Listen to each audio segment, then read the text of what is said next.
एक कक्ष में 600 बच्चियों को बैठा के अगर डिसिप्लिन की बात करें जाती है, बिल्कुल भी उचित नहीं है, संभव ही नहीं। हार्डली इस कमरे के अकॉर्डिंग 190 से 120 बच्चे बैठ सकते हैं। 90 से 120 660 मतलब नामांकन है, 240 प्रेजेंट है। ये तो संभव ही नहीं कि कोई क्लास ले पाएंगे। ठीक है, आप निश्चित रहिए, हम लोग इस विषय में बहुत जल्द आगे बढ़ते हैं और आपकी जो असुविधा है उसके लिए खेद है, लेकिन हम लोग उस दिशा में आगे बढ़ेंगे, काम कर रहे हैं। ये कौन सा क्लास है? 11 है। फैकल्टी क्या है? आर्ट्स। पढ़ाई लिखाई ठीक से कर रहे हैं ना?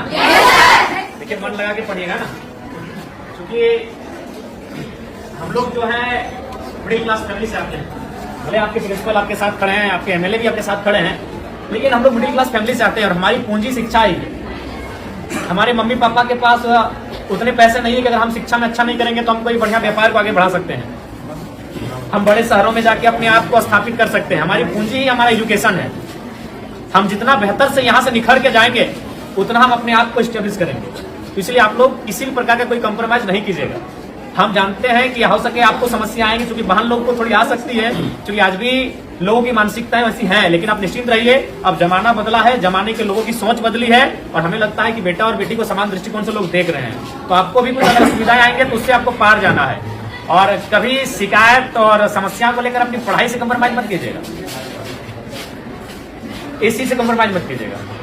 देखिए, हम दूसरा का उदाहरण नहीं देंगे, आपके बीच आपके एमएलए खड़े हैं और हम आपको बताना चाहेंगे, हम अभी भी स्टूडेंट हैं। अभी हम धनबाद विनोद बिहारी महतो विश्वविद्यालय से डॉक्टर ऑफ फिलोसफी के स्कॉलर हैं। और ऐसा नहीं कि कंटिन्यू 2018 में हमारा एडमिशन है, बीच में 2 साल बाधित हुआ है, क्योंकि इसमें होता है कि साल में 1.5 साल में आपको प्रेजेंट करना पड़ता है अपना थीसिस।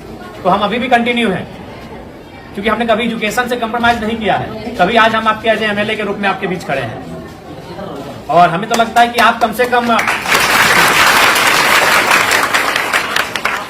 हमसे बेहतर परिवार से ताल्लुक रखते होंगे, क्योंकि हम उतना समय नहीं कि हम आपको अपनी घटना सुनाए, लेकिन संक्षिप्त में इतना बताना चाहेंगे कि हमने उस माँ ने हमें पढ़ाया है जिसमें 28 साल की उम्र में अपने पति को खोया था। मात्र 28 ईयर हमारी माँ की आयु थी। हमारा जो छोटा भाई था वो मैंने गर्भ नहीं था, उसका जन्म भी नहीं हुआ, तो दुनिया उसने देखा नहीं, तो उस समय हमारे पिता को हमारी माँ ने खोया था। उसी साल हमारे दादाजी का भी देहांत हुआ था और ठीक उससे 2 साल पहले हमारी एक बहन और एक भाई, और उससे ठीक 1 साल पहले 1.5 साल पहले हमारे एक बहन का भी डेथ हुआ था। तो उस परिस्थिति में एक स्त्री ने हमारा परवरिश किया और आज आपके एमएलए के रूप में हम हैं। हमने कभी एजुकेशन से कंप्रोमाइज नहीं किया है। आज भी हम स्टूडेंट हैं, आज भी हम स्कॉलर हैं। इसलिए आपको आपके एमएलए ये संदेश देना चाहेंगे कि किसी भी परिस्थिति में आप अपनी पढ़ाई से समझौता नहीं कीजिएगा। यही आपकी पूंजी है, क्योंकि आपके माता पिता अगर सक्षम है तो अच्छी बात है, हम भी शुभकामना देते हैं कि आप बहुत सक्षम हो। लेकिन ये अधिकांश ये सत्य है कि हम लोग मिडिल क्लास फैमिली से आते हैं और हमारी पूंजी पैसा नहीं है, हमारी पूंजी एजुकेशन है। आप जितना यहाँ से निखर के जाएंगे उतना बेहतर आपका भविष्य होगा। इसलिए कंप्रोमाइज बिल्कुल मत कीजिएगा। अगर आप पढ़ के जाएंगे तो कोई ना कोई रास्ता मिल जाएगा। अगर आप जमाने के अनुसार अपने आप को बनाएंगे तो कोई ना कोई रास्ता मिल जाएगा। अगर दुनिया में इतने लोग हैं तो उतना रास्ता भी है, लेकिन आप अपने आप को उस योग्य रखोगे तब ना। इसलिए आपको हमारी शुभकामनाएं हैं, आप लोग बेहतर करें। और जो भी आपकी समस्या है उनको हम जानने के लिए आपके बीच आए हैं। आपके तमाम शिक्षक प्रिंसिपल महोदय सब हमारे साथ हम लोग विजिट कर रहे हैं और जो भी समस्याएं छनकर आएगी उनको लेकर हम लोग काम करेंगे। ठीक है, तो हम ठीक है, आप पढ़ना चाहिए। सबसे पहले हमारी बात को आप लोग सुनिए। 10 महीना, देखिए 10 में अगर आप है तो अभी ये महीना है दिसंबर का, आपके पास काफी कम समय है।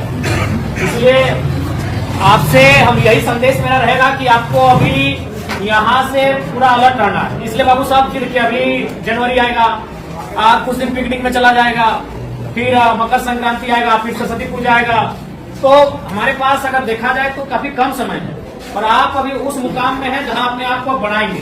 इसलिए यहाँ से आप एक भी दिन के बाद ढील मत कीजिएगा।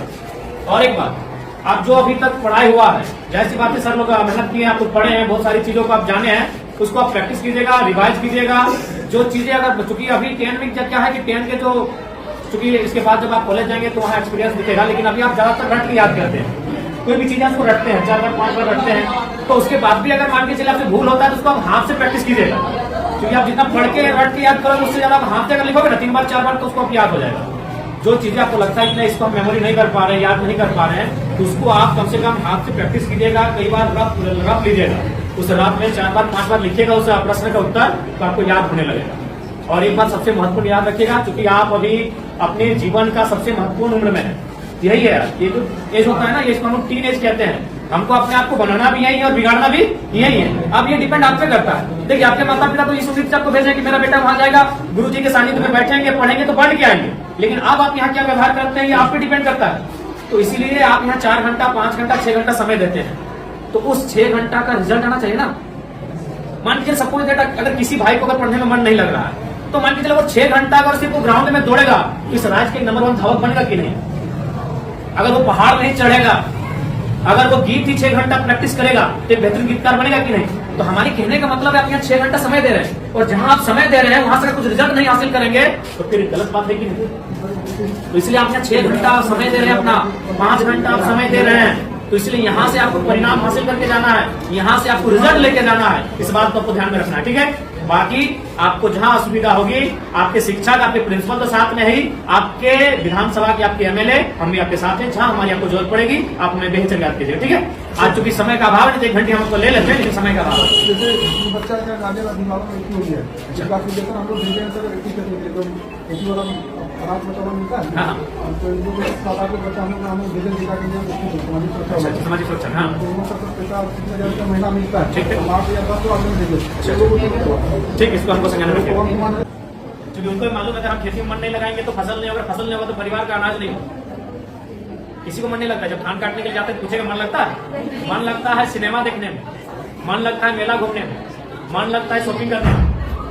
काम में मन नहीं लगता है, वहां लगाना पड़ता है, क्योंकि वही काम आपका पहचान है, वही काम आपका कर्म है, तो मन वहां लगाना पड़ता है। अभी आपका कर्म है, आपका शिक्षा अर्जन करना, ये आपका कर्म है, इसलिए आपको मन लगाना है। और लगता है तो अच्छी बात है, अगर लगता है तो अच्छी बात है, और नहीं लगता है तो लगाना पड़ेगा। और बाकी आपकी समस्याओं से हम लोग अवगत हो रहे हैं, काफी समस्याएं हैं आपके विद्यालय में, और आपकी समस्याओं का निराकरण के लिए हम लोग हमेशा प्रयासरत रहेंगे। और आप लोग बढ़िया से मन लगा के पढ़िए, हमारी शुभकामनाएं हैं। अगर कुछ समस्याएं होंगी आप सीधा हमसे संपर्क कीजिएगा, और बेहतर अपनी बात को रखिएगा, डर भय मत कीजिएगा कि हम आपके एमएलए हैं, हम आपके एक सहयोगी के रूप में आपको दिशा पथ प्रदर्शक के रूप में आए हैं। आप बेहतर हमें याद कीजिएगा, ठीक है? और एकदम मन ध्यान लगा